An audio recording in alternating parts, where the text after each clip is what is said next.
Bueno, vamos a compartir un video que nos manda Elena para ponernos en clima con la clase.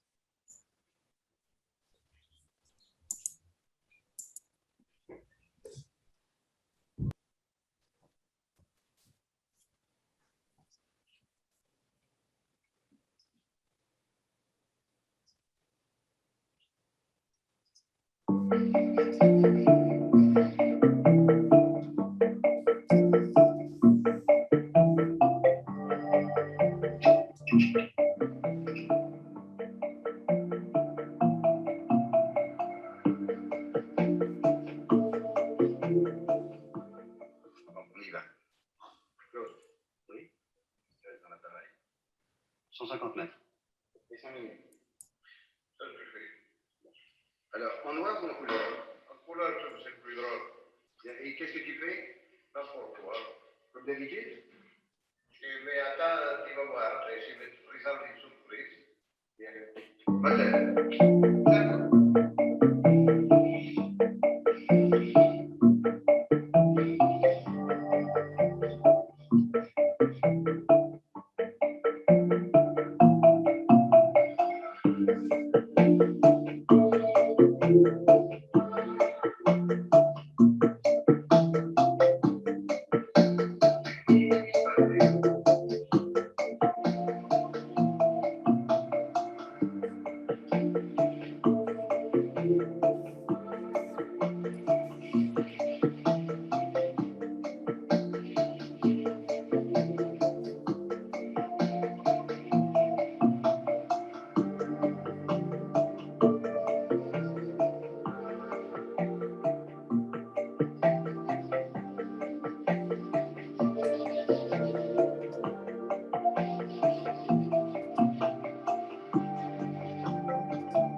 C'est déjà une demi-minute de passé.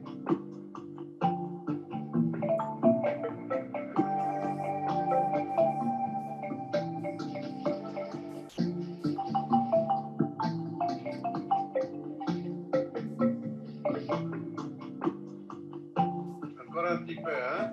Oui, mais dépêche-toi, j'ai un peu triché. Quoi? J'ai un peu triché pour te laisser du temps.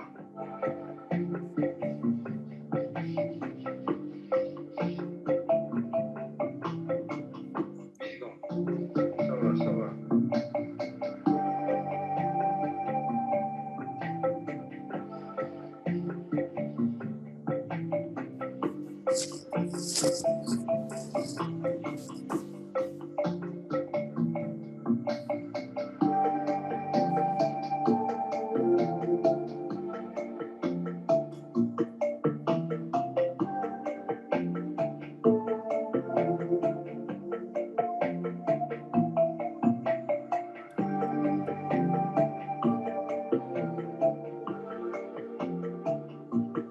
Attends, cherche où t'arrêtes, toi.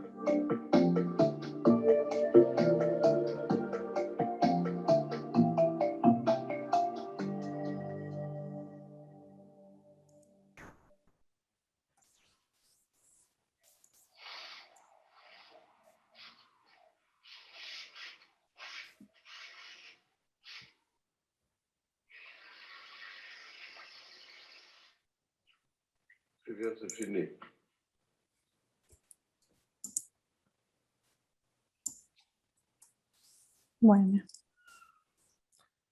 Bueno, muy bien. Bueno, buen día a todos. Vamos a dar inicio a la charla de fotomontaje que solemos dar todos los años con María Elena y con Nico. Buen día. Buen día. Ahí está María Elena, por ahí está Nico. Bueno, como saben, todos los años vamos modificando un poco la charla, a veces tratando siempre de hacerla un poquito más acotada. Este año lo hemos logrado, es una edición limitada en tiempo por lo menos. Así que, bueno, de todas maneras, siempre saben que en el canal de YouTube está subida la versión del año pasado, que es un poquito más extensa y por ahí tiene otro contenido que en este caso no va a estar. Bueno, la charla está dividida en... Sí, perfecto, buenísimo. Bueno, la charla de hoy está armada en 4 partes. Vamos a arrancar con los inicios, con la creación de imagen. Seguiremos con las imágenes fotográficas. Luego una parte un poco más conceptual en relación al fotomontaje y el trabajo que nosotros hacemos acá en el taller, que la llamamos la mirada o la mirada de la técnica.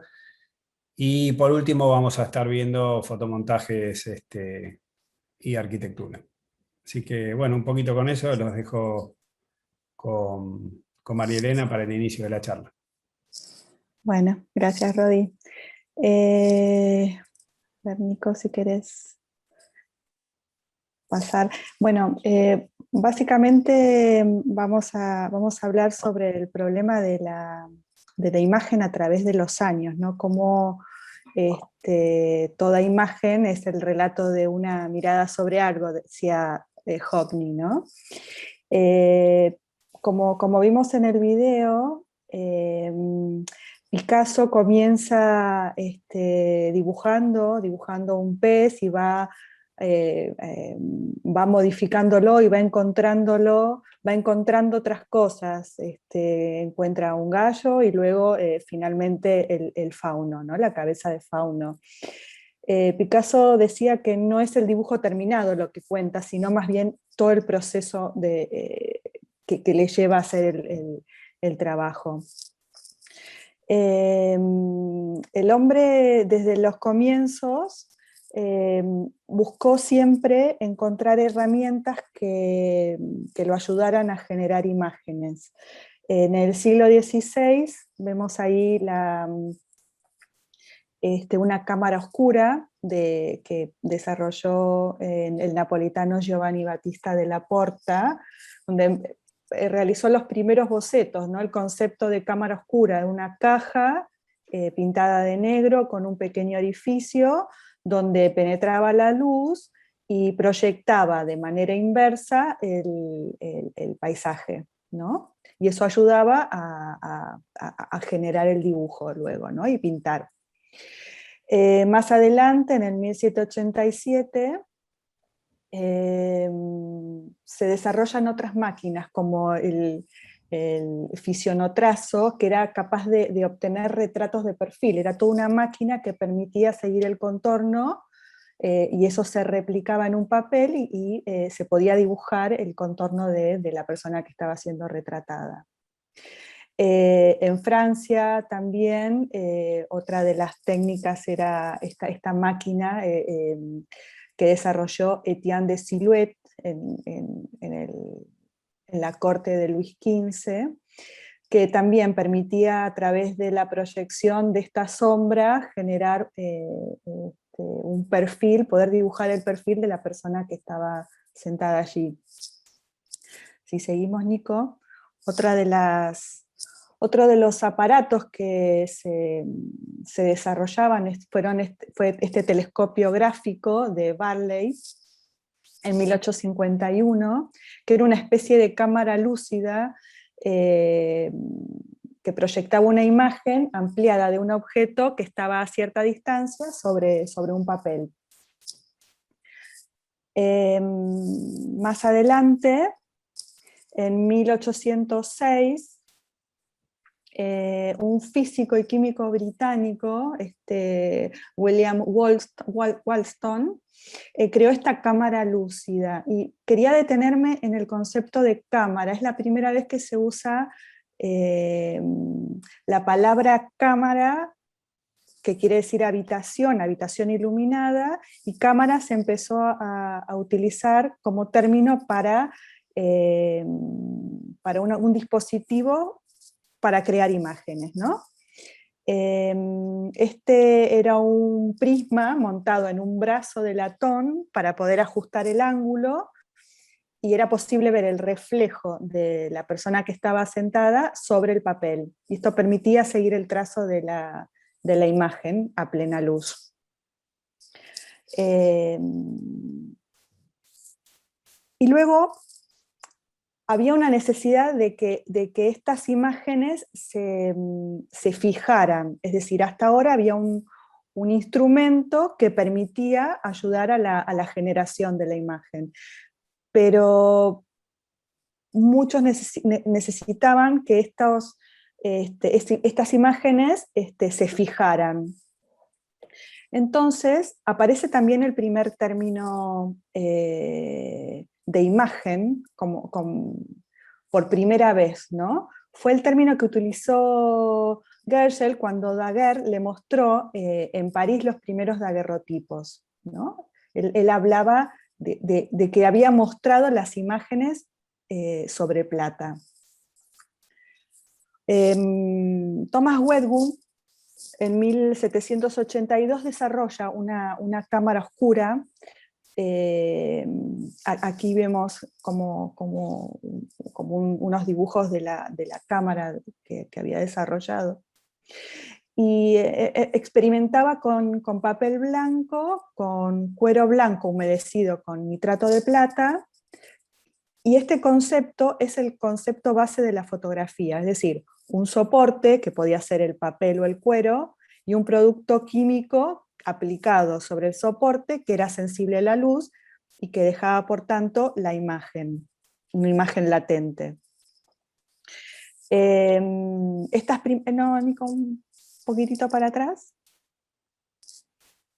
Estas imágenes eran muy pequeñas y con muy poca definición las que había logrado él.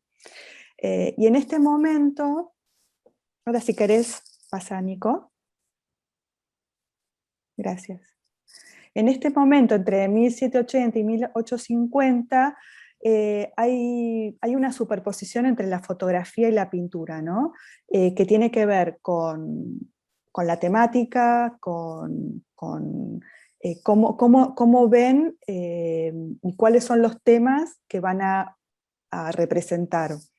Vemos en esta imagen abajo una oleografía de Niepce de 1826, que fue la primera fotografía que fue tomada, tardó 8 horas en registrarla, y arriba hay una imagen de Tejados de Nápoles de Thomas Jones, que era un pintor, y me parecía que era interesante ver cómo la temática se repetía, ¿no?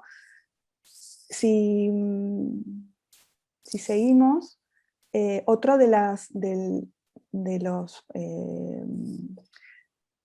fotógrafos, por llamarlo de alguna forma, de estas personas que vienen investigando con la fotografía y con el registro de las imágenes, fue Talbot, que de forma paralela a los trabajos de Niepce y Daguerre obtuvo algunos primeros resultados en las investigaciones de la fotografía, que era fijar una imagen de la cámara oscura.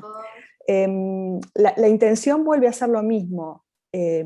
Talbot no era buen dibujante, pero necesitaba fijar una imagen para poder encontrar una herramienta para poder fijar imágenes, ¿no? Y las primeras que realizó fueron imágenes de flores, hojas, telas, por contacto directo, es decir, sobre una superficie que se le aplicaba un químico que era sensible a la luz, y aplicándole sobre ese papel una hoja o una tela o una textura, al sol quedaba impreso en el soporte. Más adelante, si querés, seguimos, Nico, desarrolla el calotipo, ¿no? Que era, hay un micrófono abierto, ¿no? Que quiera conocer a Camilo. Perdón. Desarrolla el calotipo, que ya permitía también, en un papel sensibilizado con nitrato de plata y ácido gálico, tras ser expuesto a la luz, era positivado y revelado con sustancias químicas y fijado con hiposulfito de sodio. Este es el primer procedimiento que genera una imagen en negativo, y que puede ser positivada después tantas veces como se lo requiera. Las anteriores solo era una única copia, digamos. Y nos parecía interesante ver cómo la cámara, la cámara lúcida, era utilizada como una herramienta para el dibujo. Vemos dos imágenes de una fotografía que le ha tomado Tanner a Ingres, y luego un autorretrato de Ingres en la misma posición. Y la fotografía aquí actúa como soporte, como una base para el autorretrato de Ingres. Ingres, recordemos que es uno de los grandes pintores franceses, retratista, muy interesante, recomiendo ver su obra. Y así como Ingres, también en el taller aparecen los trabajos de alumnos que se sirven también de la fotografía y del montaje para generar una imagen, un dibujo. Y aquí de nuevo, ¿no? Como una técnica hace de soporte para otra técnica, para el dibujo y la generación de estos dibujos, ¿no?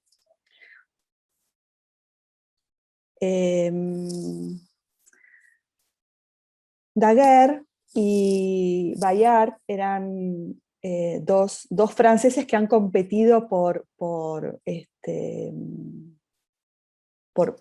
quien ha comenzado a desarrollar esta técnica de la fotografía. Daguerre fue aprendiz de arquitecto, ahí aprendió a trazar planos y dibujos. Daguerre sentía interés en el descubrimiento acerca de la fotografía que se realizaba en la época, conocía también el trabajo de Niepce. Cuando muere Niepce en el 33, en 1833, Daguerre continúa investigando, y en el 35 descubre lo que más tarde llamarían daguerrotipo. El daguerrotipo es aplicar primero, esta es una imagen de un daguerrotipo, es aplicar primero plata iodada sobre unas planchas de cobre que se exponían en una cámara donde después se revelaban con vapor de mercurio y se fijaba con hiposulfito de sodio. Entonces se obtenía una imagen positiva y única, de mucha precisión. Los tiempos de exposición eran largos y el vapor de mercurio tenía como efectos bastante tóxicos para la salud. En este daguerrotipo se ve la primera imagen de personas, que se ve allí donde está el círculo, que es un lustrabotas y el señor que está haciendo lustrado sus botas. A ver, Nico, creo que está más agrandado en la próxima. Se ve allí. Este daguerrotipo tardaron en realizarlo 15 minutos, es decir, que estuvieron 15 minutos parados sin moverse, porque si esto es una calle, ¿no? Este es el Boulevard du Temple. Es decir, que había carruajes y había gente en movimiento que no es registrado por el tiempo de exposición, que es muy largo, pero sí que registra las personas que están quietas. Recordemos que Niepce elaboró la primera fotografía en 8 horas. Daguerre ya la expone en 15 minutos solamente. Por otro lado, Bayard inventó su propio proceso de impresión de imágenes. Él la lleva a la Academia Francesa de Ciencias, y allí le dicen que esperara un poco, ¿no? para presentarlo. Tiempo después se entera que Daguerre había ya presentado su invento, y no solo eso, sino que además el Estado francés le compraba la patente para una renta vitalicia por su invento. Y entonces cuando Bayard tuvo la oportunidad de presentar su invento, claro, ya habían visto algo parecido y les dieron simplemente un poco de dinero para mejorar el equipo, ¿no? Bayard estuvo resentido con Daguerre toda su vida y envía esta carta que dice, con esta imagen: este cadáver que ven ustedes es del señor Bayard, inventor del procedimiento que acaban ustedes de presenciar, o cuyos maravillosos resultados pronto presenciarán. Según mis conocimientos, este ingenioso e infatigable investigador ha trabajado durante unos 3 años para perfeccionar su invento. La academia, el rey y todos aquellos que han visto sus imágenes, que él mismo consideraba imperfectas, las han admirado como ustedes lo hacen en este momento. Esto le ha supuesto un gran honor, pero no le ha rendido ni un céntimo. El gobierno, que dio demasiado al señor Daguerre, declaró que nada podía hacer para el señor Bayard, y el desdichado decidió ahogarse. Oh veleidad de los asuntos humanos, artistas, académicos y periodistas le prestaron atención durante mucho tiempo, pero ahora permanece en la morgue desde hace varios días y nadie lo ha reconocido ni reclamado. Damas y caballeros, mejor será que pasen ustedes de largo por temor a ofender su sentido del olfato, pues, como pueden observar, el rostro y las manos del caballero empiezan a descomponerse. Esto lo envió el 18 de octubre de 1840. Pero estaba vivo. Y este fue el primer engaño fotográfico, fue el primer montaje fotográfico que se realizó. Desde 1860 se empiezan a experimentar con el collage de varios negativos. Uno de los que comienza es Oskar Reslander en 1857, que era un pintor sueco, que comenzó a experimentar con la fotografía desde 1850 aproximadamente. Esta es una de sus obras más famosas, llamada El camino de la vida. Él decía que podía demostrar qué tan útil era la fotografía como para la creación artística, no solo para los detalles, sino para preparar esbozos mucho más perfectos para componer un cuadro, una pintura. Esta fotografía está realizada en estudio, está hecha por partes. Primero saca fotos por pareja en diferentes, en cada una de las parejas, el fondo por otro lado, y luego las monta en laboratorio. Y es una técnica innovadora en este momento. Y si seguimos,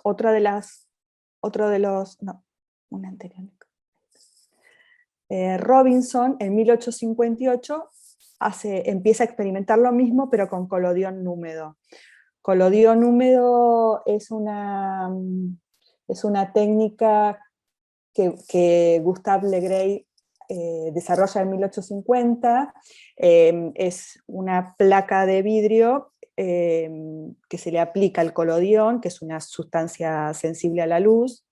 Deja como una película muy transparente, eso se pone en una cámara de gran formato y está sacada de esa forma. Entonces, en este caso, Robinson, en el último suspiro, realiza cinco placas y luego las monta. Aquí el grano era bastante visible, es decir, se trataba de un grano fotográfico que le da como a la imagen un aspecto pictórico, que era un efecto que se buscaba que buscaban los fotógrafos de la época, ¿no? Como reproducir la misma imagen que podía lograrse en la pintura. En Estados Unidos también aparece el retoque fotográfico y Abraham Lincoln lo usa. su fotógrafo, Matthew Brady, usaba para los retratos el daguerrotipo. Y entonces el fotógrafo Brady con Lincoln entendían que la fotografía era un medio de comunicación, ¿no? Y entonces empezaron a manipular las fotografías. En el caso de la primera fotografía a la izquierda, la cabeza, el cuello de Lincoln está elevado para estilizarlo mucho más, y acorta la mano derecha, la hace mucho más corta.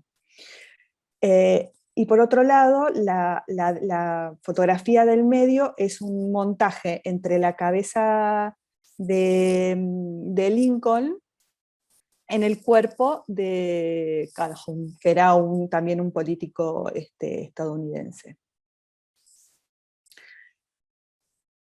Y también en los trabajos de los alumnos aparece el montaje, ¿no? Aparece el recorte y la selección de esos recortes para generar nuevas imágenes, para generar un clima, para generar una espacialidad, y de nuevo, cómo la fotografía a través de los años ayuda a generar nuevas imágenes. Por otro lado, bueno, acá vemos otra de las imágenes de... Perdón. Sí. Otra de las imágenes de trabajos del taller, que es de nuevo, ¿no? El recorte de la fotografía, la superposición, y en el de la derecha la aplicación del dibujo, ¿no? También como parte de ese proceso de generación de imagen. Otros que realizaban fueron los dadaístas, ¿no? Que inventaron el término fotomontaje, que decían que se traduce nuestra aversión a representar el papel del artista, al considerarnos ingenieros. Hablábamos de construir, ensamblar nuestras obras. Necesitaban designarle a esta nueva técnica un nombre, pues eso, le pusieron fotomontaje. Hannah Hoge, vemos a la derecha, que fue la única mujer que fue aceptada como parte del grupo, y Raoul Hoffman también como parte y creador del grupo. David Hockney dice que el collage es poner una capa temporal encima de la otra. En el momento que haces se convierte en algo como en el dibujo. No hay una sola manera de hacerlo. Es decir, y me parece como interesante terminar esta primera parte con un trabajo de un alumno.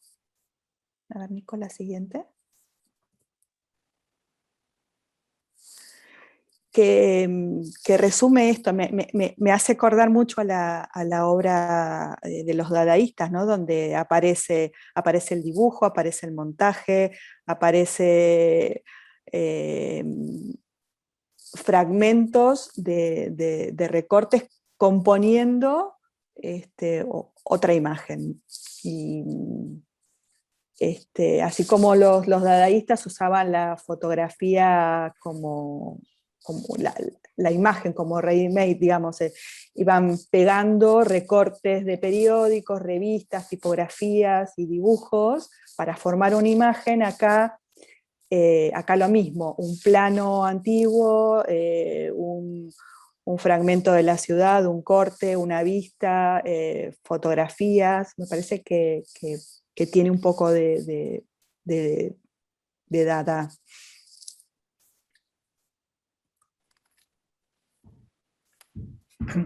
Bueno, recién María Elena citabas a David Hockney y nos parecía que estaba siguiendo un poco con la temática que venís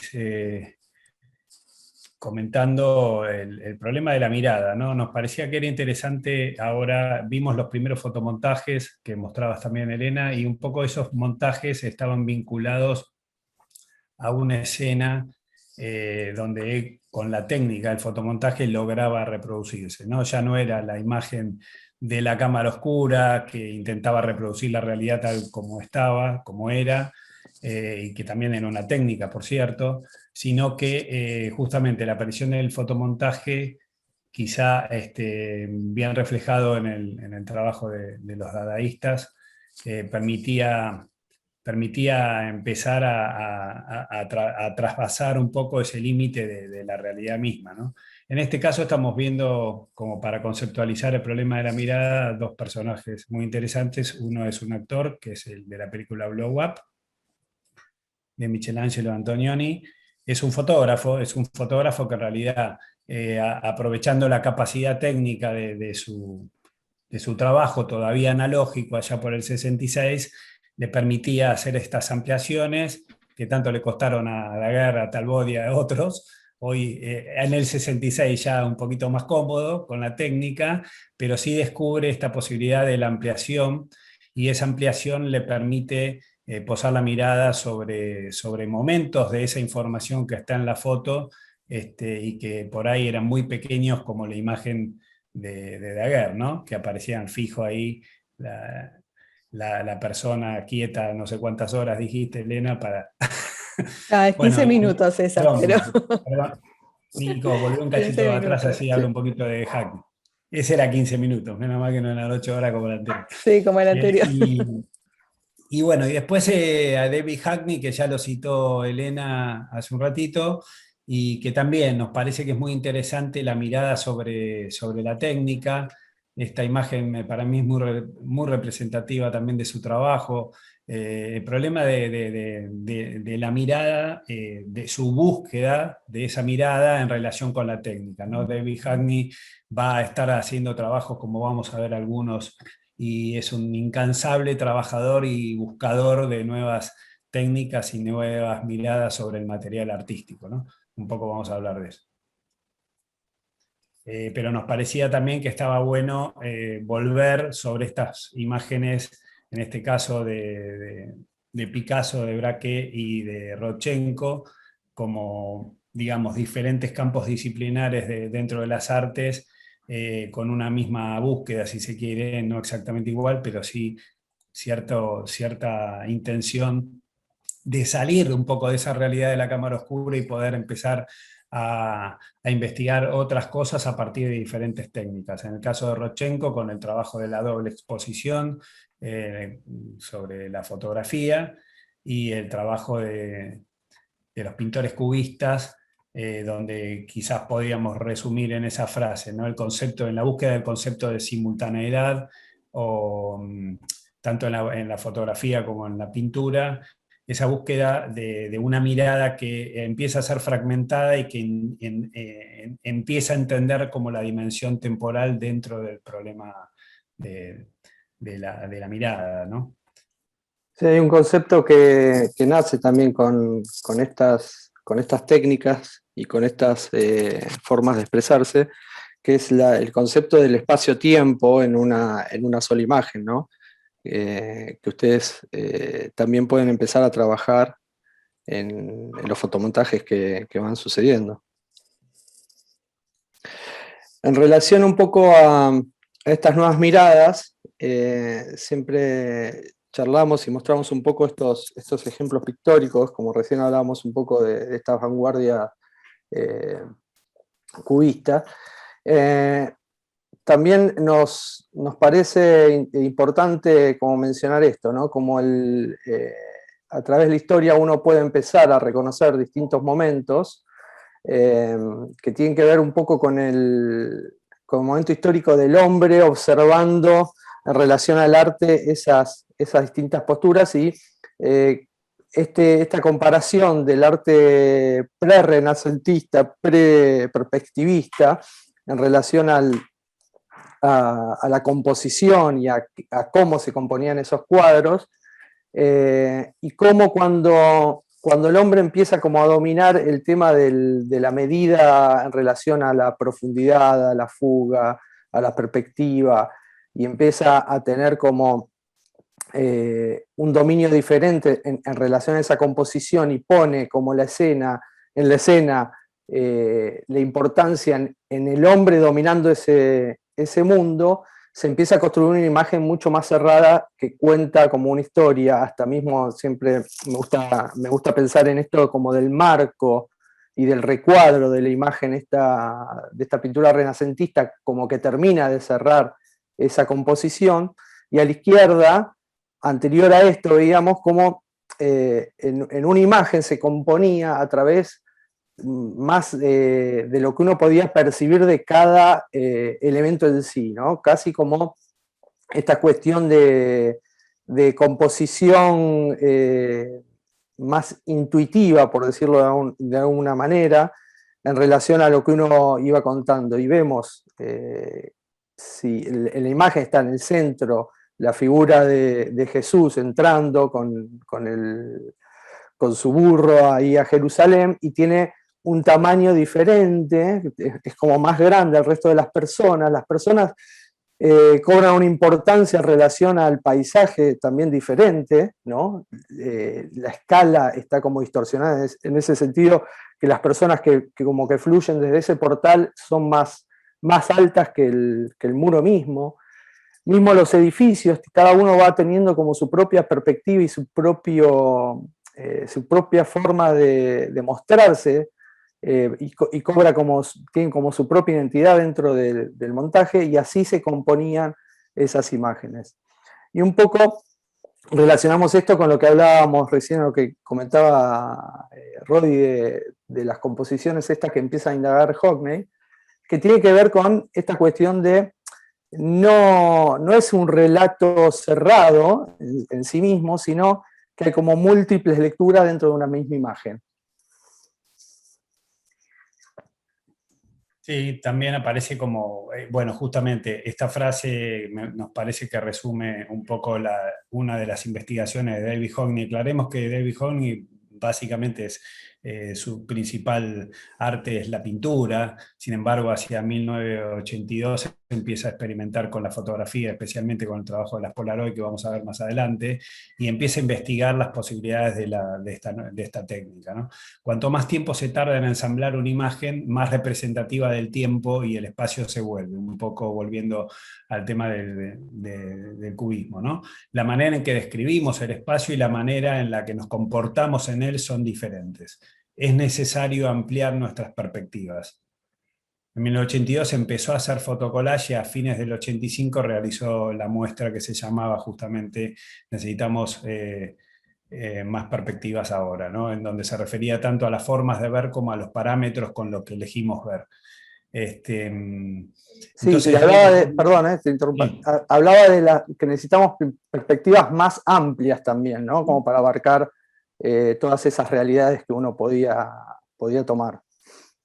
Sí, el trabajo que mostraba anteriormente Nico en la diapo anterior, justamente en relación con el trabajo prerrenacentista, también tiene este tema justamente de romper con una única perspectiva y de romper también con el tema de la escala, ¿no? En muchos trabajos, quizás en este se refleja, pero hay otros que lo reflejan más aún, hay una necesidad como de una búsqueda, mejor dicho, más que una necesidad, de un cambio de escala sobre la misma imagen. Eso también va a ser un extrañamiento que va a producir Hockney, porque va a poner en primer plano, con el mismo nivel de precisión, aquello que estaba en el fondo de la imagen si fuese una única imagen, ¿no?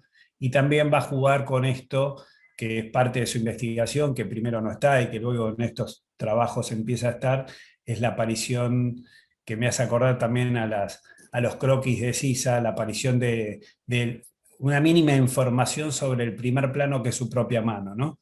En este caso y en muchas fotomontajes va a trabajar con la idea de que el espacio trasciende la imagen que se quiere transmitir y la persona, en este caso el fotógrafo, también es parte de la escena, ¿no?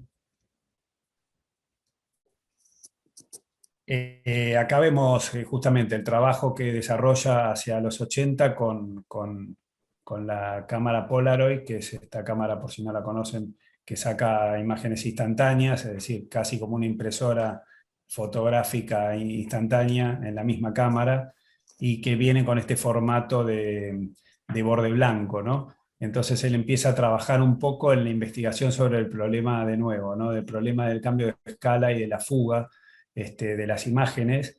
Estas imágenes las va generando haciendo ligeros desplazamientos, no se queda quieto, sino que va desplazándose ligeramente hacia un lado y hacia el otro para ir tomando diferentes imágenes. Nuestros ojos, dicen, no cesan de desplazarse en diferentes niveles de percepción. Para dar cuenta de este fenómeno, en mi foto con la Polaroid he tenido que desplazarme enormemente, revisar sin cesar mi propio punto de vista en relación con el motivo. La perspectiva de punto de fuga único, o sea, la renacentista, que es la del aparato como tal, una imagen, ya no la de Rodchenko, que era una doble exposición tampoco, no es mentirosa, dice. En realidad, dice que es una semiverdad, que lo que está transmitiendo es una información única, digamos, lo mismo que podría pasar con la imagen renacentista, con un punto de fuga, ¿no? Hay capas discontinuas, hay relación espacio-temporal y hay una mirada fragmentada.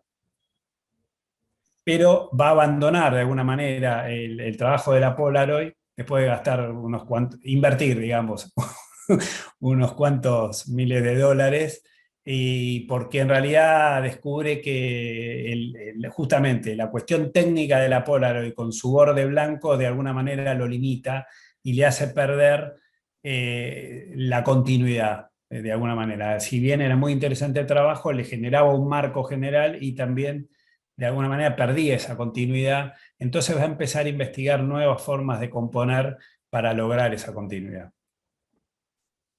Sí, en este trabajo también se ve esto que menciona de cómo pierde la perspectiva. Empieza a descubrir que pierde la perspectiva a través de este trabajo que se relacionaba con lo que hablábamos anteriormente en la cuestión pictórica. Esto es un jardín zen que empieza a fotografiar y empieza a ver que en esta composición recompone casi el rectángulo cuadrado, ¿no? Pierde esa fuga, y abajo lo que ven es esto que contaba Rodi, como el primer plano de él mismo caminando, ¿no? En ese borde, a medida que va transitando y va pasando el tiempo, va registrando su propia pisada dentro de ese borde y la suma a la composición. Indudablemente había una inquietud sobre este tema de que una sola foto para él no podía componer o transmitir lo que todas estas realidades simultáneas acontecían, ¿no? Acá lo que vemos es vinculados el trabajo de David Hockney en relación con los fotomontajes de Enrique Miralles, que ya se vinculan obviamente más en relación con el trabajo que ustedes están haciendo, y bueno, que tiene no solo una condición estética similar, en el sentido que justamente acá experimentan tanto Hackney como Miralles esta descomposición de los límites del marco de la imagen final, y bueno, esa composición generada a partir de fragmentos de secuencias fotográficas de desplazamiento sobre la misma obra. Aparte de Miralles, en este caso estamos viendo fotos de la obra, ¿no? Miralles no solo generaba estos fotomontajes proyectualmente, sino que también había un registro del trabajo de las obras, porque para él todos los momentos de la obra eran momentos únicos, y entonces ese registro era fundamental como material de trabajo para seguir proyectando, entendiendo como la manera de proyectar con una continuidad a través, más allá de los proyectos propiamente específicos sobre el que estaba trabajando. Y esta relación también que aparece en el trabajo de Hackney, donde los límites se desarman, y también esta relación entre el interior y el exterior va abriendo las posibilidades de imaginar cómo continúa la imagen, ¿no? Y bueno, la frase que está citada en esta lámina, bueno, habla de esto, ¿no? Los montajes pretenden hacer olvidar los modos de representar y pensar la realidad física de las cosas propios de la tradición perspectiva. En cierto sentido son como croquis simultáneos, como múltiples y distintas visiones de un mismo momento. Bien. Sí, y Miralles o sea, Hockney se convierte en un gran referente de Miralles para descubrir en su arte también una forma de narración de su propia obra, ¿no? Esta constante que vamos a ver también en Miralles como de gráfica, ¿no? Tanto cuando, como decía Rodi, cuando proyecta como cuando muestra sus obras, que tiene la inquietud de generar esta narración de sucesos continuos a través del espacio, ¿no? El registro de la obra lo que muestra es eso, como sucesos continuos en una misma imagen de la obra construida. Y acá podemos ver, también de vuelta, comparando como distintos ejemplos. El de la izquierda arriba es una obra de Hockney, que trabaja con ese escritorio de madera, y también de vuelta se vuelve a ver cómo cómo rompe con la perspectiva y empieza a trabajarla desde otro lugar, la imagen.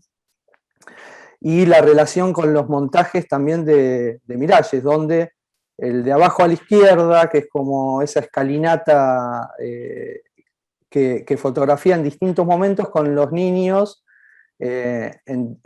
como sacando la acción tiempo en relación al espacio registrada en una imagen incompuesta, que lo permite sacar, como decía Hockney, distintas fotos y componer con eso. Está bueno, porque esta es como la de Daguerre, solo que la persona no se quedó quieta. Exacto. Es el instante en su máxima expresión, ¿no? Sí, esa es muy linda porque aparte está compuesta con el plano, ¿no? Eso también está bueno. En realidad hay un registro, trabajaba muchísimo Miralles con el tema del registro, la superposición del tiempo en relación con las obras también, ¿no? Recordaba el trabajo del Paseo de Icaria, donde él documenta como todas las instancias de sombras que genera la pieza puesta sobre el bulevar del Paseo de Icaria. Y en este caso ese registro que se transforma también en este conjunto de información que aparece, es la imagen de las personas moviéndose en relación a un entorno, pero también el registro más arquitectónico de los dibujos, ¿no? Y arriba a la derecha, ¿no? Una forma de expresar ese espacio, de mostrar ese lugar, casi lo podríamos comparar o relacionar directamente con lo que hablábamos del jardín zen de Hockney, de cómo trabajar con la foto. Y abajo a la izquierda está otra obra de Hockney donde me parece lo más interesante se ve reflejada esta cuestión atemporal que tiene la composición, que tiene que ver con un poco con esto que mostrábamos en un momento de Rolcheco de la doble exposición, ¿no?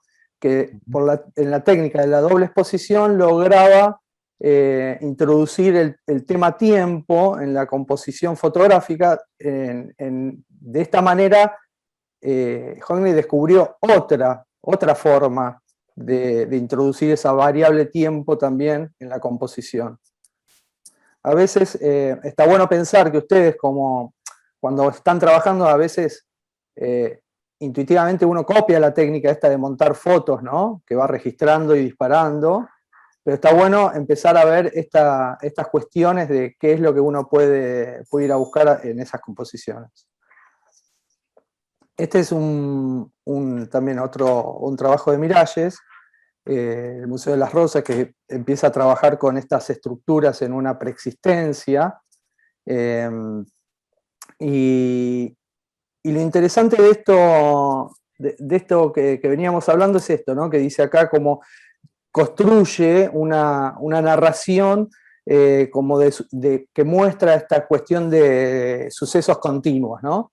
En una misma imagen pueden ver hasta registros de arriba a la izquierda, desde la fachada, de la preexistencia, cómo empieza a recortar eso, cómo desmaterializa eso, y cómo empieza a relacionarlo compositivamente con esta estructura, esta nueva estructura que viene a como apoyarse ahí, a relacionarse con la preexistencia y a generar este nuevo espacio, y cómo en la misma composición esta estructura la va fotografiando de distintos ángulos, la va rotando y forma parte de esta cuestión volátil de la imagen que tiene, que se va como flotando y va como desarmando, y está mostrando en una misma composición distintos momentos del proyecto, ¿no?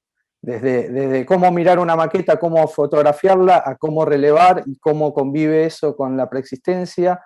Es como distintos momentos del pensar, todos volcados en un instante. Y en relación a eso empezamos a encontrar algunas imágenes que ustedes fueron produciendo en el esquicio del otro día, que se empiezan a relacionar con eso, ¿no? Cómo podemos empezar a leer estas imágenes que fueron sucediendo con tan poco tiempo y tanta velocidad, donde uno se detiene a observarlas y a pensar después de que uno las produce, y encontramos estas composiciones que uno puede empezar a pensar en estas relaciones, ¿no? Son momentos, esta imagen cuenta un espacio único o empieza a relatar distintos momentos de este nuevo mundo que surge ahí en Ciudad Universitaria. Perdón. Otro trabajo que también podría empezar a relacionarse directamente con esta mirada, como Sí, una de las también posibilidades. hay una condición estética en la composición del montaje y también hay una información que empieza a hablar como de otros temas, ¿no? Esta relación espacial y articulación entre las partes que componen el fotomontaje, pero también hay una condición material que surge y que en estos recortes no se pierde, digamos, porque uno podría producir un extrañamiento donde eso también se pierda. De hecho, hay montajes donde eso no aparece, pero hay una condición arquitectónica muy fuerte, igual que en las imágenes de Miralles, ¿no? Hay un recorte que implica el espacio, implica la escala, implica la condición material, ¿no? Sí, y hay algo en común en todos estos. Aparte, tiene como un grado de apertura el trabajo, muy interesante en relación también con lo que hace Miralles. Pero hay algo, siempre digo que hay algo en estos trabajos que el paso anterior es como el de coleccionista, ¿no? El de ir a buscar ciertos objetos, detenerse, despojarlo de su sentido sentido racional que uno tiene, y empieza como a establecer esa colección y a darle unas nuevas relaciones y un nuevo aire a estas composiciones, ¿no? A esos elementos se generan como este nuevo clima.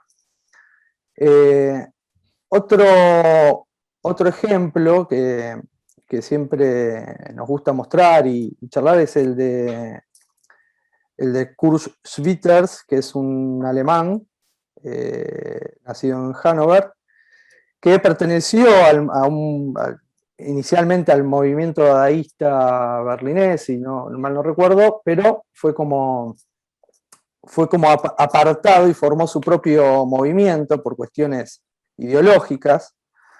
Forma su propio dadaísmo hannoveriano, por llamarlo de alguna manera, donde se apartaba un poco de lo político, de los mensajes, y estaba más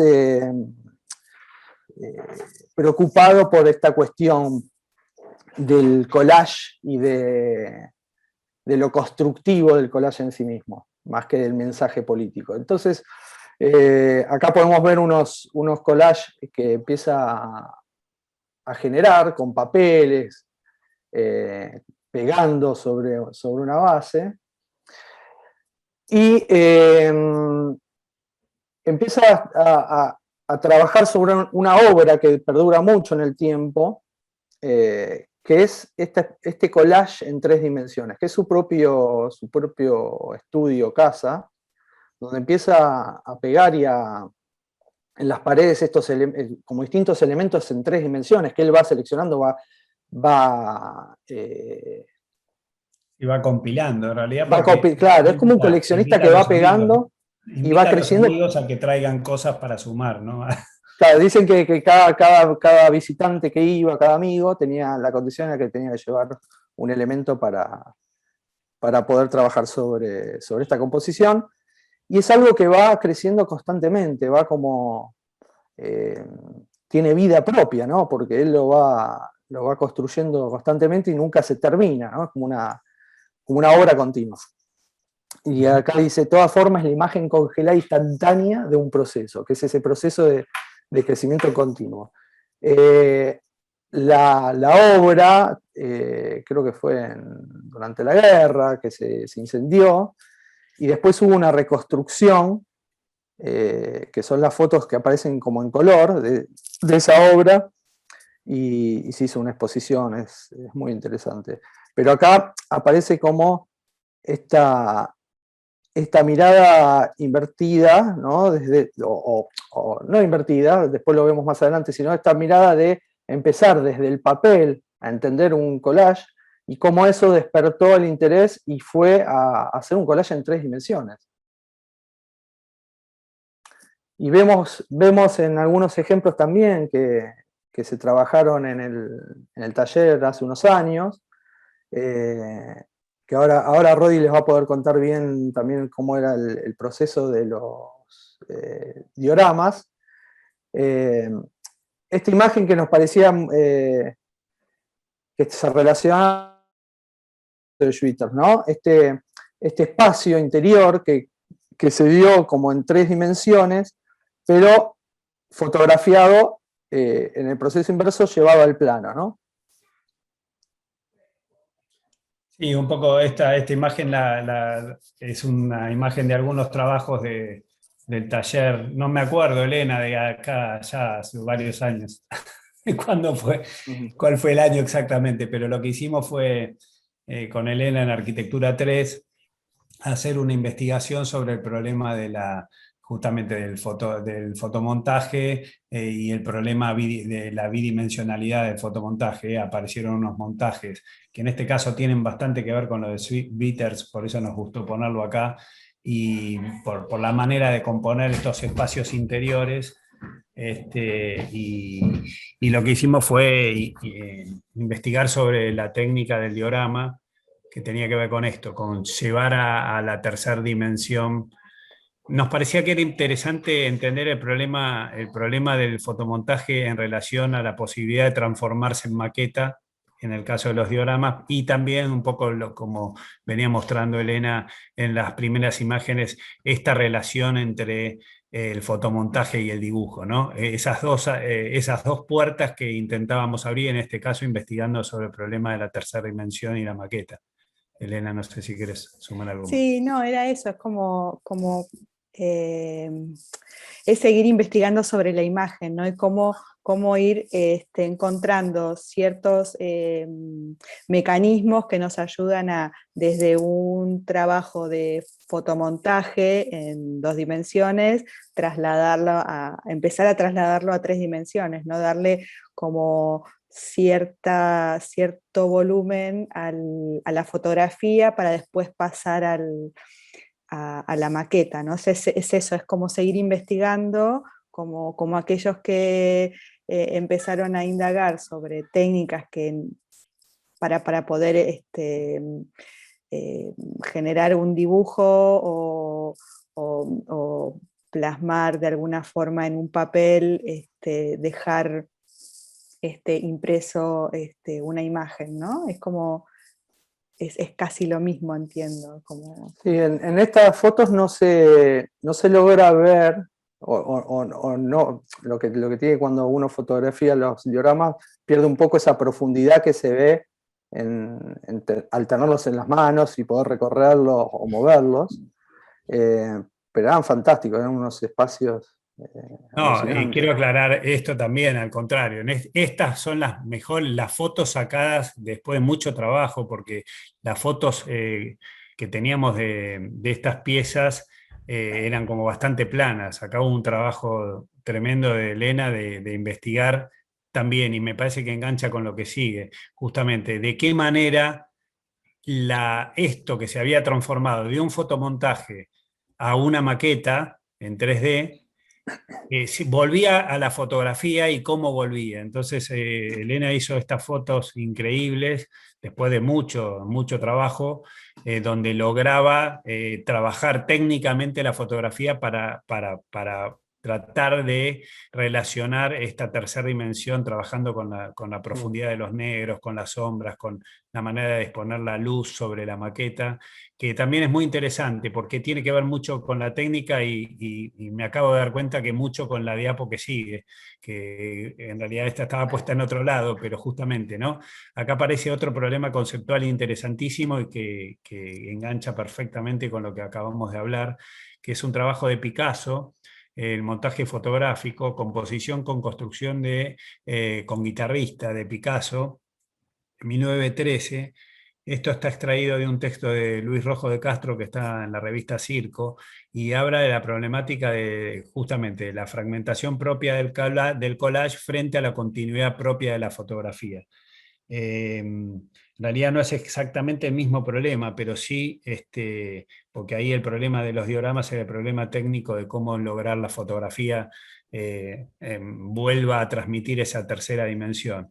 En este caso, la tercera dimensión aparece, lo que ven es un lienzo donde Picasso prepara para pintar una pintura y aparece la imagen fotográfica de ese lienzo preparado en el ambiente del estudio de trabajo. En la segunda aparece un recorte sobre un fondo blanco, donde ya desaparece de la escena el ambiente y parte de ese ambiente se transforma plano como parte del lienzo, en este caso la mesa con la botella, por decir, y un retazo del piso y un retazo del techo. Entonces, cómo la fotografía con su técnica logra poner en un plano de 2 dimensiones parte de aquello que era de la tercera dimensión, ¿no? Obviamente también está poniendo en jaque esta situación de la tercera dimensión, antes que la botella y que el cielo raso, la propia guitarra y la mano que toca la guitarra, que sale como, decía Nico ayer investigando, el decollage, ¿no? Decías, el arrancar de la pared, arrancar del lienzo un trazo, una parte de ese lienzo que estaba en 2D y ponerlo en tercera dimensión. Y por último aparece un poco más ligado para mí la tercera imagen a la idea de como del recorte, donde uno puede volver a volcar toda esa información, tanto la que estaba en la fotografía original o en el ambiente y en el lienzo, y componer esa imagen donde todo se vuelve a poner como en el mismo estado de situación. Y esto también me parece que está bueno en relación con la imagen de la pintura prerrenacentista, ¿no? Que otra de las condiciones que tenía tanto para el trabajo de Hockney como esas pinturas, que ya los planos ya no interesan, digamos. La fotografía vuelve a poner con el mismo nivel de información, algo que también va a trabajar mucho Miralles desde el punto de vista proyectual, poner inclusive en sus dibujos de planos, donde todo aparece con el mismo valor de línea, por decir, es fijar una imagen donde toda la información está disponible sin jerarquías, por decir, ¿no? Sí, con respecto a esto que decía Rodi de collage, tiene que ver con esto también ligado a la técnica y al collage. Collage significa pegar, cuando uno compone va pegando toda esa colección de imágenes, que como decíamos anteriormente, que va trabajando antes de componer o va juntando. El decollage es como que da vuelta a ese concepto y lo que hace es desgarrar, despegar fragmentos de la imagen, ¿no? Un poco esto que hace acá con la fotografía, que borra, en cierta manera, como que saca parte de esa imagen y empieza a ver lo que sucede. Hay algunas obras interesantes que parten de estos carteles urbanos, cuando empiezan a pegar uno arriba de otro, y venía un artista y empezó a trabajar con desgarrar o cortar o arrancar o despegar un pedazo del último cartel y ver qué pasaba abajo y empezar a componer con eso. Un poco también esto lo cuento a manera de que a veces uno en sus trabajos traslada todo ese material, surgen relaciones, y cuando uno se distancia un poco y puede empezar a ver críticamente su trabajo, a veces existe la necesidad como de despegar o sacar algo, ¿no? No es solo sumar, sino que uno puede empezar a encontrar ese equilibrio siempre charlo del ejemplo compositivo de los Beatles cuando mezclaban. En una época toda su música se hacía mezclando sonidos y volcaban como muchos sonidos en una canción y después la escuchaban y empezaban a retirar, ¿no? Dice, esto sobra, esto queda, hasta que encontraban como un equilibrio justo compositivo de lo que estaban buscando, como un juego, ¿no? Y encontraban ese equilibrio. No es que sabían qué iba a pasar, sino que a medida que iban transitando, iban procesando eso, iban entendiendo hacia dónde iba la obra. Un poco a veces pasa eso con los fotomontajes, ¿no? Uno descubre un camino que tiene que ir equilibrando y diciendo, bueno, a esto le sobra o le falta algo.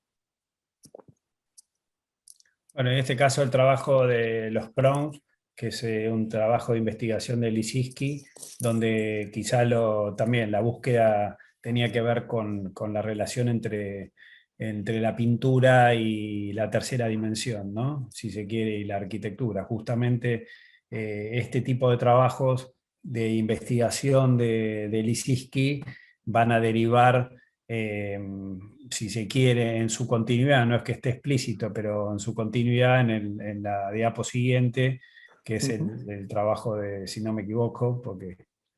No viene Mataclar, después viene. No, viene Mataclar primero, bueno. Pero está bueno esto de que decís, Rodi, también que es llevar lo pictórico a lo arquitectónico, en cierta manera, y anteriormente era al revés, ¿no? Era como llevar el espacio a lo pictórico, al plano, lo que hacía Picasso, ¿no? Primero componía la imagen desde el espacio, la fotografía, la plana, y empieza a trabajar con esa composición.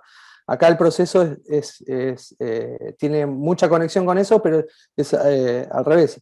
Genera estos prompts, estos dibujos geométricos tan particulares, y después empieza a trabajar, lo empieza a relacionar con lo arquitectónico y a trabajar sobre eso. Sí, después vamos a verlo conectado más adelante, sí. apenas más adelante. Bueno, sí. Y acá lo que vemos es el trabajo de Gordon Mataclar, que es un artista que trabajaba sobre la arquitectura, básicamente, haciendo intervenciones en edificios abandonados especialmente, y sintéticamente la problemática que surge es que los espacios que él genera, que en realidad lo que hace, como están viendo en las imágenes, él recorta, así como nosotros recortamos imágenes de papel, Mataclar recorta edificios directamente. Estos son intervenciones sobre edificios preexistentes, como decía, donde interviene con un grupo que lo acompaña y empieza a recortar básicamente los edificios, generando estas rajas y otro tipo de aberturas. Es muy famosa y hay un video que es un edificio que está como a pocos metros del edificio del Pompidou, donde se ve inclusive de fondo el Pompidou, es decir, que es una intervención en un lugar superurbano, ¿no? Bueno, de hecho, justamente el problema que surge es que le dicen que tiene que preparar de alguna manera ese material para poder mostrarlo de otra manera, y él se niega porque cree que las obras son para visitarlas, para recorrerlas, toda esa experiencia física y espacial, y entonces se empieza a investigar de qué manera debería componer fotográficamente el recorrido o la experiencia que provoca justamente la experiencia presencial, ¿no? Un tema que hoy sería bastante recurrente en relación al estado de pandemia que tenemos, ¿no? Cómo resolver de una manera virtual o diferente una obra que requiere de ser presencial, ¿no? Este va a ser como el problema sobre el que va a trabajar, y va a empezar a generar este tipo de recortes fotográficos y de continuidades en relación con las imágenes que va tomando. Y habla de transmitir con estos montajes, porque él hace la obra, después la fotografía y transmite con estos montajes esta idea de movimiento.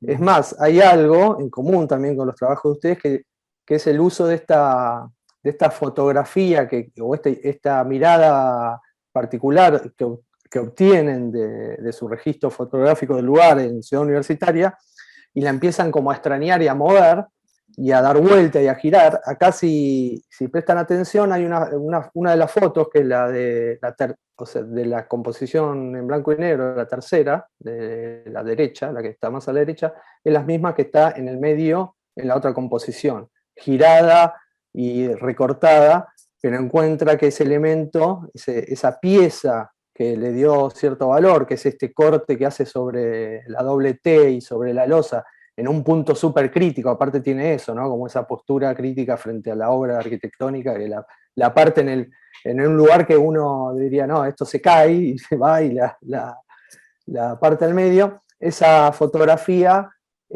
indudablemente tiene un carácter y una mirada muy particular, y la usa en las dos composiciones que hace. Bueno, y pasamos a hablar un poco sobre el fotomontaje y su relación un poco más íntima con la arquitectura. Bueno, leo esta frase de Jorge Mele, que dice: quiero afirmar que no solamente podemos encontrar los valores de verdad de la arquitectura en su concreta objetualidad material, sino en la construcción de la imagen como potencia de una posibilidad. Y empezamos este capítulo, por decirlo de alguna manera, de la charla, con este cuadro. Es un cuadro famoso de Citroën, que es Metrópolis, que es un collage, ¿no? En 1923 trabaja sobre esta obra y genera este collage que empieza casi como a manifestar una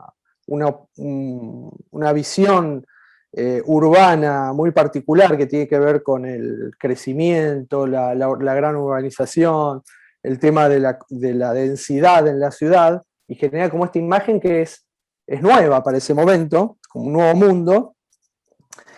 Y como esto es tomado también como referente para realizar, o lanzador de una idea de realizar una película como Metrópolis, donde se trabaja con esta, como referente espacial, se empieza a trabajar sobre la espacialidad propia de la película, y generan, no tenemos la foto acá, pero se veía más claramente, antiguamente teníamos una diapo, se veía bien la maqueta, pero se ve acá en la foto de la derecha la maqueta que se hace para filmar la película como escenografía. Se realiza una maqueta en determinada escala como escenografía, copiando este clima y esta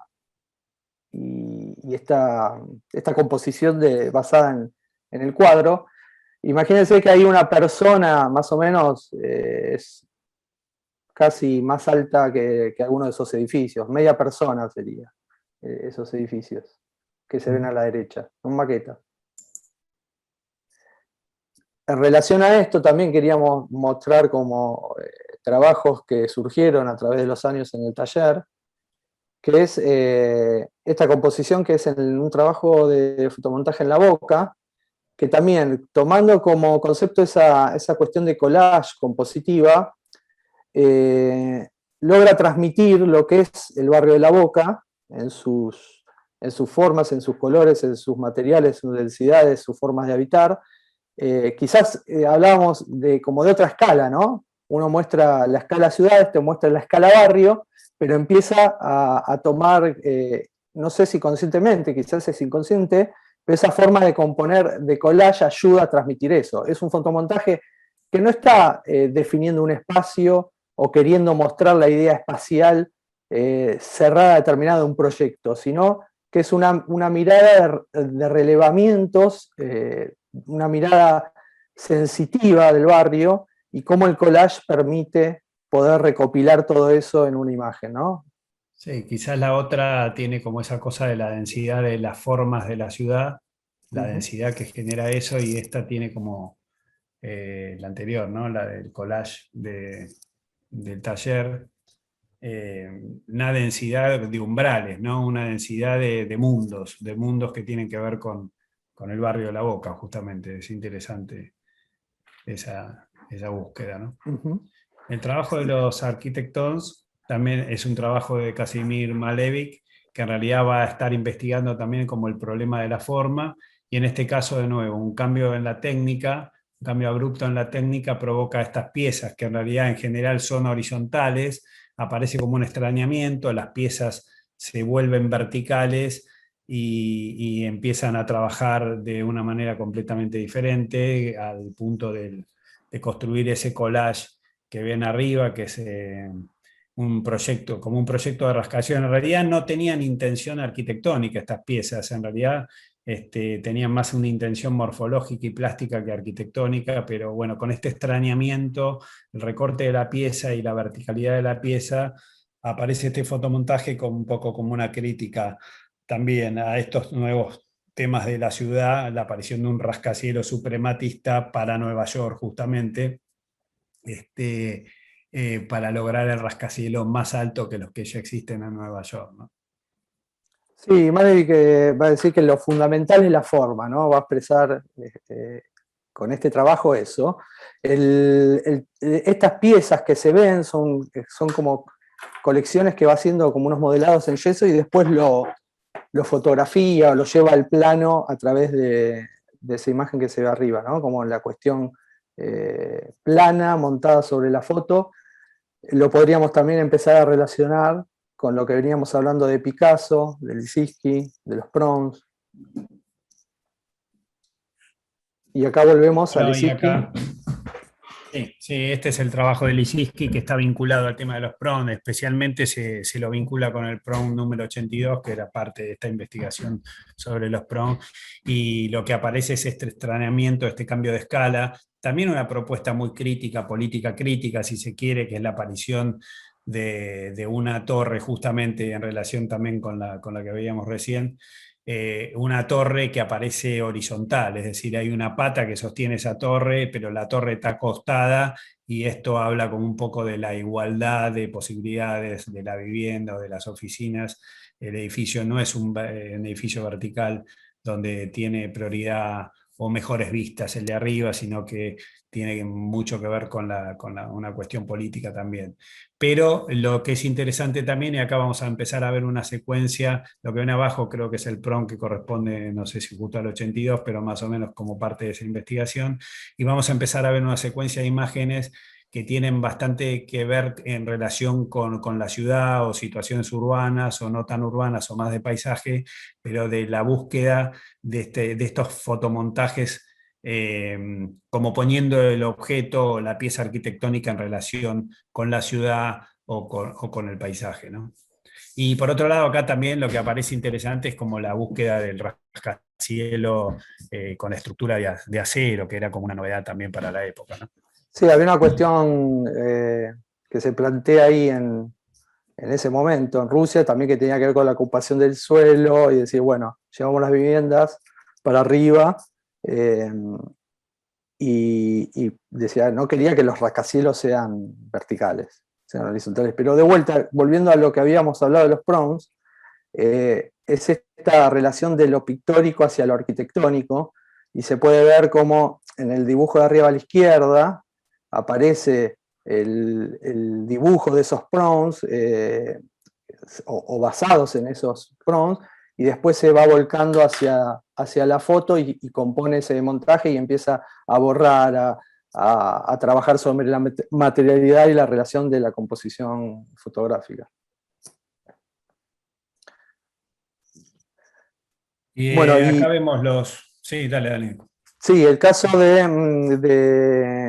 el fotomontaje usado por Mies, es interesante ver cómo explota el fotomontaje en esa época, que era una cosa rarísima, en lo mismo que veíamos recién, parado en ese momento histórico, poder conseguir estas imágenes para presentar en un concurso sobre la idea de un edificio era algo totalmente novedoso, casi como que en 1930 te presenten un render de una obra terminada, era algo inimaginado. Y lo que hace es, genera la maqueta de la obra, de lo que había proyectado, la fotografía, y empieza a trabajar con los montajes, y también trabaja con el lápiz sobre eso, para empezar como a trabajar finamente sobre la relación entre la foto y el objeto visitado. El de arriba es un concurso, y el de abajo es el concurso en Stuttgart del banco, en la plaza de Stuttgart. Y lo interesante es que en el de abajo aparece la técnica de usar la foto combinada con el dibujo, diferente a lo que aparece arriba, y en el dibujo, como en ese diálogo que se da entre la foto y el dibujo, puede expresar esta idea de lo que proponía, que era un edificio totalmente diferente en lo material a lo que existe o existía en ese momento en la plaza, y cómo trabajaba sobre ese diálogo entre lo nuevo y lo antiguo, y podía manifestarlo en ese fotomontaje, en ese clima. Y bueno, de vuelta relacionándolo con trabajos que fueron surgiendo en el huésped, esta cuestión, bueno, que vimos el otro día en la crítica colectiva de este montaje, que aparece casi como la maqueta de Mies en el caso de Mies era una colina, que aparece este verde, suponemos que es verde, está en blanco y negro, pero da la idea de verde. Más allá de otras cuestiones compositivas de la parte de abajo, tiene como esa relación del edificio que se apoya en el paisaje. Otros montajes que también hablamos del monumento, ¿no? Hablamos del monumento de Bismarck y hablábamos sobre el problema de la arquitectura simbólica y la aparición de esta pieza que parecía un monumento, y para otros el monumento podía ser en realidad nuestra propia facultad. Pero lo que es interesante es que hay una técnica en estos dos fotomontajes que se pueden asemejar al trabajo de Mies, que en realidad hay un trabajo de Mies, es un trabajo de investigación en general vinculado, y lo vamos a ver con la que sigue, pero vinculado a lograr una imagen, lo que hoy sería como un render hiperrealista, digo yo, o realista, ¿no? Hay una intención de Mies de que se vuelva muy, muy minucioso el trabajo del dibujo para que el render, la imagen, el montaje se vuelva como posible, como real, ¿no? En este caso, a mí lo que me interesa y me gusta mucho de estos dos fotomontajes es que hay una imagen que tiene una cuestión onírica, que tiene una cuestión surrealista, como los animales caminando por ahí, con la escala de los animales y demás, pero sin embargo es un paisaje posible, ¿no? Hay algo de eso en el trabajo con el blanco y negro también, de estas imágenes que propone esa confusión, si se quiere, ¿no? Entre lo que parece surreal y lo que parece real también, ¿no? O posible. El blanco y negro en lo compositivo nos lleva a los mismos valores. A veces cuando uno toma la fotografía y toma un referente o toma un paisaje, después toma otra foto, ayuda a emparejar eso y hace que la técnica nos pueda servir para acercarnos a estos trabajos, ¿no? A esta forma de trabajar.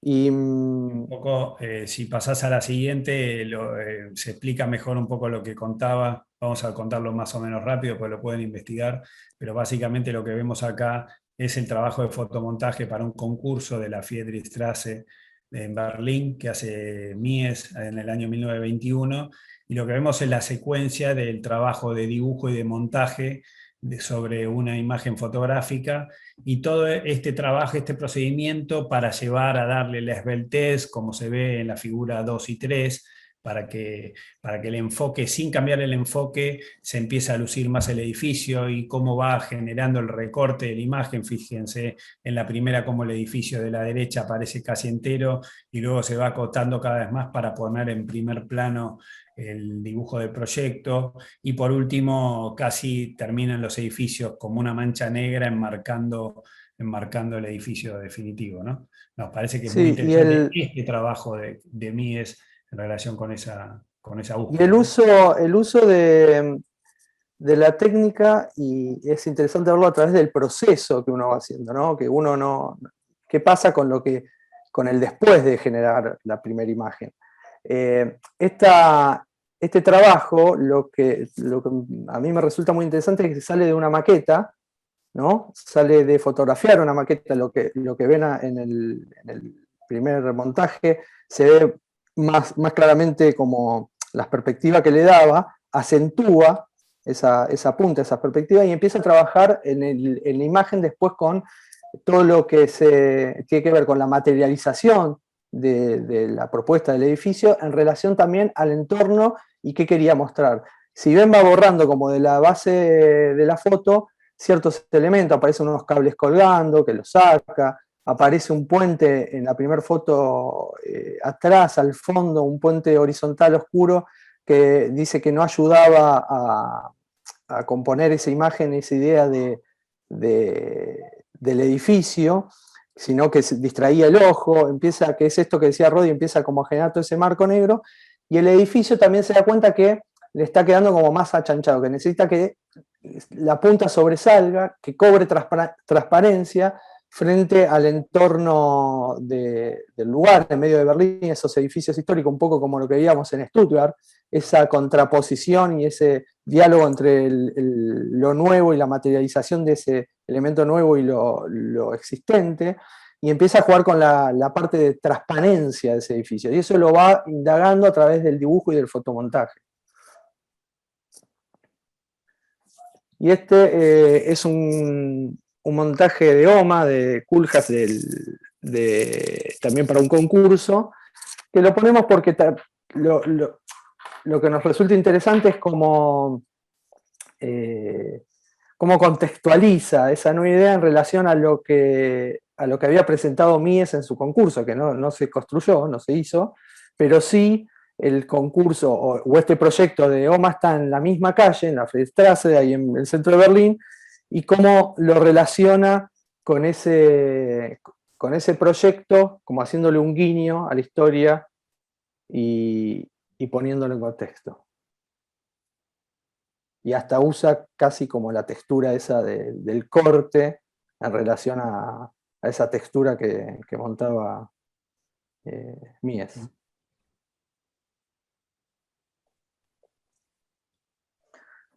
Sí, un hallazgo de esta última versión de la charla son estas imágenes que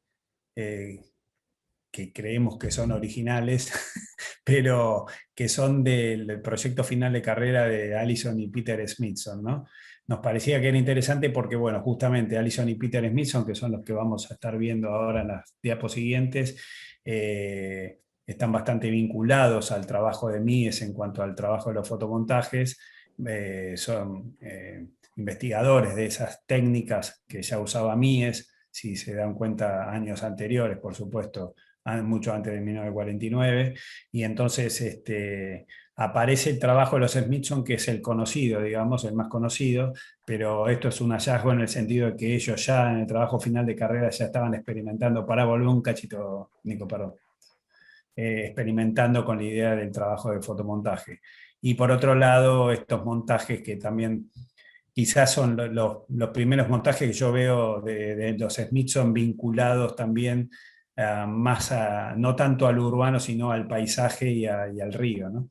Eso me parece que está buenísimo. Sí, ahora sí, bueno. Sí. Perdón, quería agregar, hay como un trabajo y como una intención de generar estas imágenes coherentes en los fotomontajes, ¿no? En relación a otros casos que vimos o veníamos hablando, ¿no? No hay esta intención de, bueno, trabajar con la temporalidad, con las distintas visiones en una misma imagen, distintos fragmentos o distintos momentos de la obra, como decíamos en Miralles, sino acá hay como la idea de contar una imagen coherente. Sí, el uso de la foto aérea aparece como algo importante, interesante, y que ayuda a contextualizar en el paisaje el proyecto. Pero hay como esta persecución de lo coherente dentro de la imagen. Sí, en ese sentido también es bastante parecido al trabajo de Mies, digamos, ¿no? Van aplicando diferentes técnicas, la aparición de una imagen fotográfica aérea o la aparición de la mezcla del montaje con el dibujo, o como vamos a ver más adelante, pero básicamente están tratando de recomponer una realidad posible, ¿no? Bueno, ahí Si se ve el pasás a la edificio. siguiente, Sí. justamente acá vemos como una combinación de técnicas en relación a esto. Bueno, los de arriba pertenecen al Golden Lane, y bueno, justamente lo que estamos viendo, fíjense también la aparición de personas, que es algo también bastante llamativo, que en las primeras imágenes por ahí no aparecían, eh, y la relación con la escala. Pero bueno, acá claramente vemos como una intención de búsqueda de diferentes combinaciones de técnicas desde el fotomontaje en relación con los dibujos, ¿no? Sí, y como distintos enfoques, el más urbano, el aéreo, y hay otros que aparecen como esta especie de perspectivas, cortes perspectiva, que como bien dice Rodi, ahí aparece mucho la escala humana.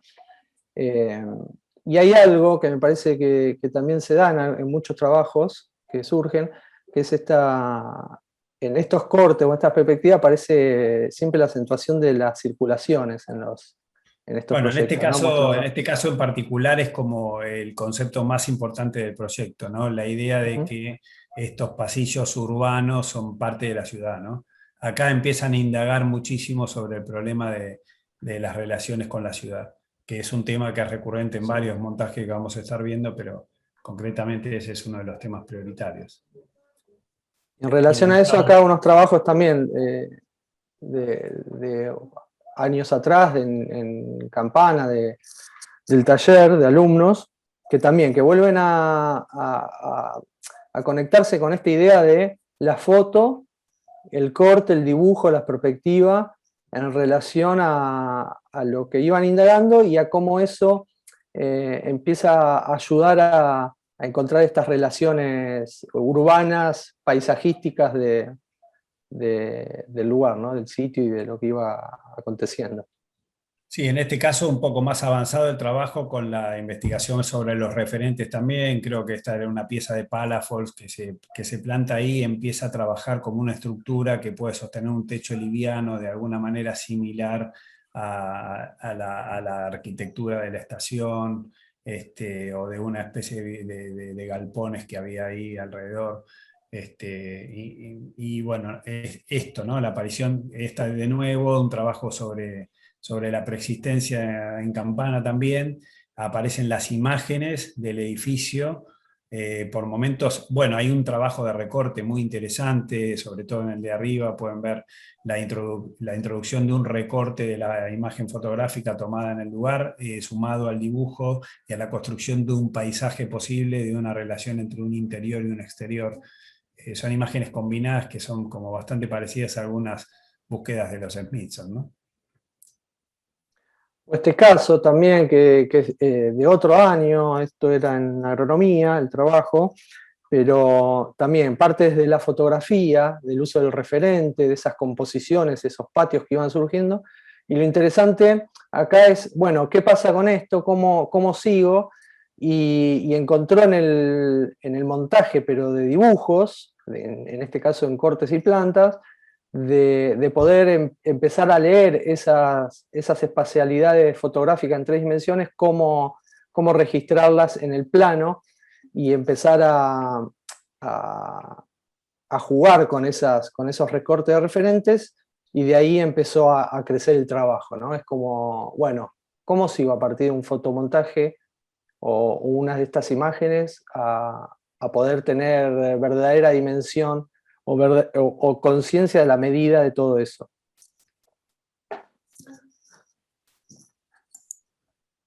Bueno, otros montajes que tienen que ver o que impactan o se relacionan mucho con lo urbano, que son los de Friedman, con estas megas estructuras, estas grandes aparatos en relación al urbano y a la ciudad, con esta especie de mallas espaciales que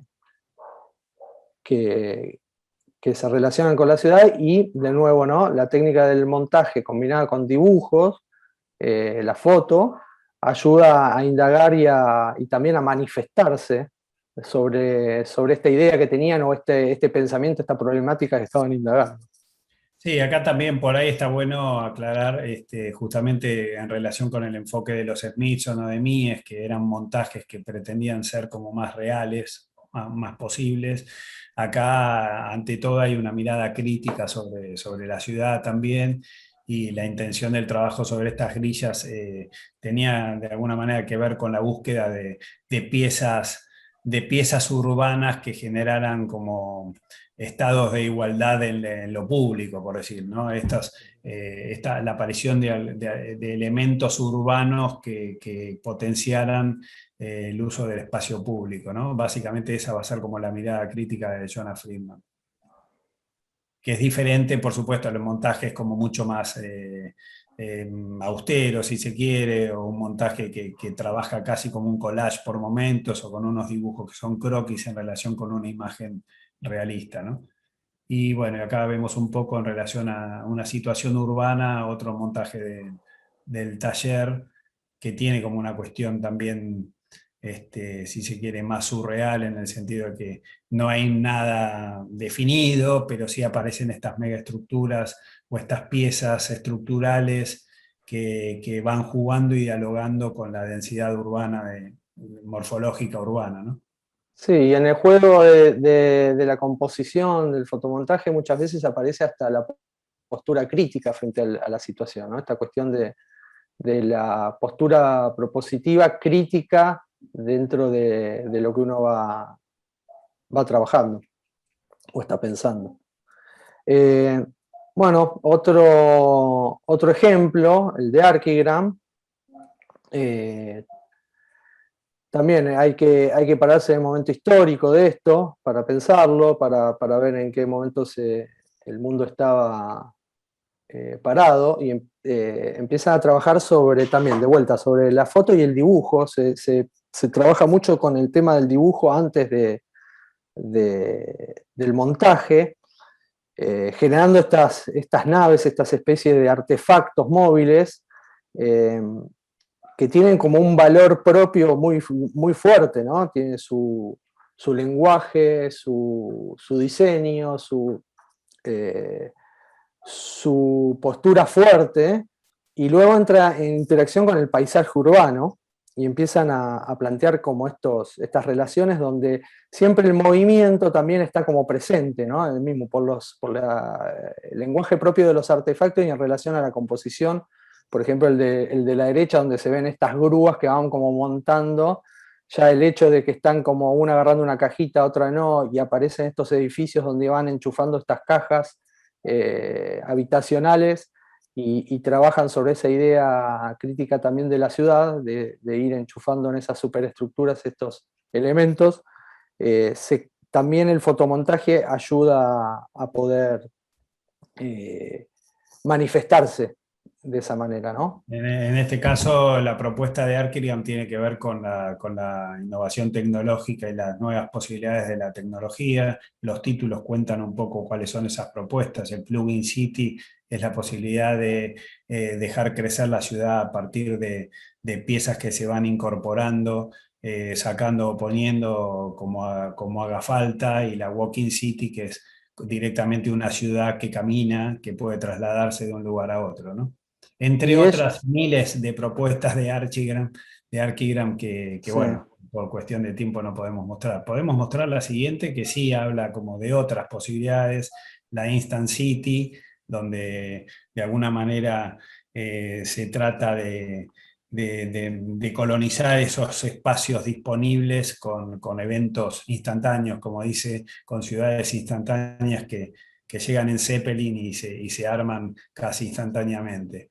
También está bueno vincularlo con la cultura del arte pop, y por eso muchas obras de Archigram van a aparecer con estos colores puros, como se ve en la imagen de la izquierda. También hablan de un momento como súper positivo, ¿no? La nave espacial, todas las posibilidades que gracias a las nuevas tecnologías permiten pensar en un mundo diferente, ¿no? La Un contexto aparición del bastante diferente Zeppelin. al Sí, hay algo que ellos manifiestan, que es el trabajo sobre como por un lado, los recursos culturales de cada lugar y cómo a través de eventos y de estas especies de invasiones temporales empiezan a generar esos lugares. Y por otro lado, también, hablan de que el sentido poético de la imagen procede de la relación del todo y no solo de los elementos aislados. Por eso también recalcaba que aparece como esta foto de arriba a la izquierda, como de ese elemento que se pone en relación con el paisaje, que no es solo el elemento, ¿no? Como veíamos en Walking City, esa gran nave que tiene como mucho lenguaje, mucha identidad propia, pero el sentido poético de eso se pone en juego cuando se pone en relación con la ciudad, no como elemento aislado. Y aquí, bueno, pusimos un montaje también, esto creo que eran barracas, un montaje del taller donde también se empieza a trabajar de esa manera lúdica, no sé si de forma consciente o no, no lo podemos saber, pero sí con estas estructuras que empiezan a relacionarse con la preexistencia, esta cuestión como de extrañamiento de un elemento que encontraron en el lugar, que son todas estas estructuras de línea metálicas que tienen que ver con la parrilla ferroviaria que hay ahí, con el tema de los arcos y de las vías, y cómo esto empieza a generar una espacialidad en relación a eso y a indagar sobre esa cuestión. Puentes. Y por qué no, digamos, también el uso de la técnica del color, ¿no? Como una búsqueda también personal, ¿no? ¿Sí? Dale, Nico, dale. No. Bueno, otro ejemplo del uso del fotomontaje en arquitectura de Amancio Williams con su sala de espectáculos públicos. Lo interesante es cómo empieza a jugar con este elemento en relación al paisaje, ¿no? En un momento lo pone en medio del río, en relación a esas fotos que él tomaba, y esta cuestión de esa pampa de agua. Y por otro lado, lo relaciona en un parque público, ahí aparece ya la figura humana y cómo ese elemento se pone en contexto con otro paisaje, que es el paisaje verde de la Tierra. Sí, cómo parece claramente diferente al trabajo de Arkiran que vos nombrabas, ¿no? Las piezas que se van interactuando con lo urbano, en este caso con diferentes paisajes, y aparece muy fuerte el tema como de la escala del objeto, ¿no? Uno podría pensar en Ciudad Universitaria, ¿no? La escala del objeto en relación con el paisaje. Y de vuelta, ¿no? Como el elemento que se deposita tiene como mucha fuerza como objeto en sí mismo, ¿no? Donde el paisaje aparece después, casi del objeto. Acá lo que vemos es un trabajo de Hans Hollein que se llama Transformation, donde también establece como una gran crítica y dice everything is architecture, todo es arquitectura, y lo que hace es jugar un poco con la aparición de objetos extrañados que no necesariamente justamente son artefactos que no tienen que ver con la arquitectura, pero puestos en relación con diferentes situaciones, tanto de paisaje como situaciones urbanas, ¿no? Y un poco eso va a ser como una crítica a la arquitectura del momento y la capacidad de provocar diferentes asociaciones en imágenes que podrían ser posibles, pero que obviamente tienen como este tema del extrañamiento como prioridad, ¿no? Eso, ¿no? Que eso iba lo del extrañamiento, y que estas son como piezas, son unas piezas como mecánicas, y otro elemento de cuenta la fotografía y trabaja con eso que dice Rodi, el extrañamiento de esa pieza en relación al paisaje. Acá vemos un trabajo en realidad, otra vez, Oma haciendo guiños, en este caso el dibujo el montaje de la derecha abajo es el trabajo Exodus, que es un trabajo de investigación que hace Ren Koolhaas al final de su carrera, creo, junto, entre otros, con Elías Engelis, y que hace un guiño de nuevo al trabajo que se ve a la izquierda, los años anterior, que es de Superestudio, ¿no? Monumento continuo. Continuo. Sí, ellos hablan como de la antiarquitectura en un momento, y y establece como esta cuadrícula que abarca todo. Es como una postura bastante fuerte, ¿no? Ya desde la imagen se manifiesta. Sí, es la aparición como de una especie de grilla ordenadora que empieza a enmarcar como una parte de la ciudad. En el trabajo de Éxodo justamente se trataba con eso, ¿no? Prisioneros de la arquitectura, voluntarios prisioneros de la arquitectura, como si fuera a encerrar partes de las ciudades con esta grilla, ¿no? Exacto. Y tiene que ver también con lo que pasaba en Berlín, con el muro, hablan, bueno, de dividir Londres ahí, y qué pasa si se establecen como esas divisiones dentro de la ciudad. Y la fotografía, en este caso, también ayuda mucho, como mostraba en un ejemplo, creo que al principio, Elena, de uno de los alumnos, ¿no? De esa imagen aérea que usaba parte de estos referentes, como la foto aérea perspectivada de la ciudad y del paisaje ayuda a poder contar estas ideas y Ujú. estas relaciones urbanas.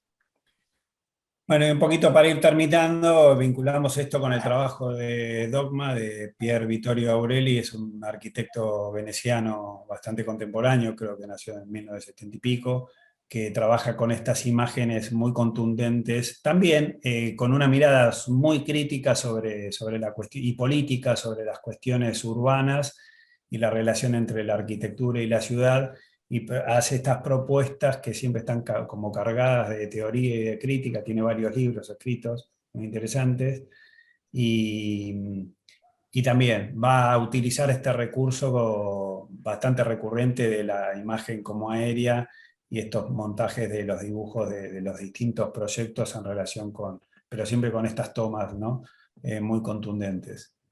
Em, bueno, y para ir terminando, nos parecía que esta especie de trabajo de montaje como sobre una grilla nos vinculó rápidamente a la imagen que habíamos visto en la clase pasada, en uno de los trabajos del Esquicio, donde se ponían justamente algunos temas sobre la mesa que tenían que ver la arquitectura con el paisaje, o el objeto edificio en relación a un patio que es cerrado, y que en este montaje aparecía esa posibilidad de pensarlo abierto y empezar a mirar como hacia adentro de ese patio.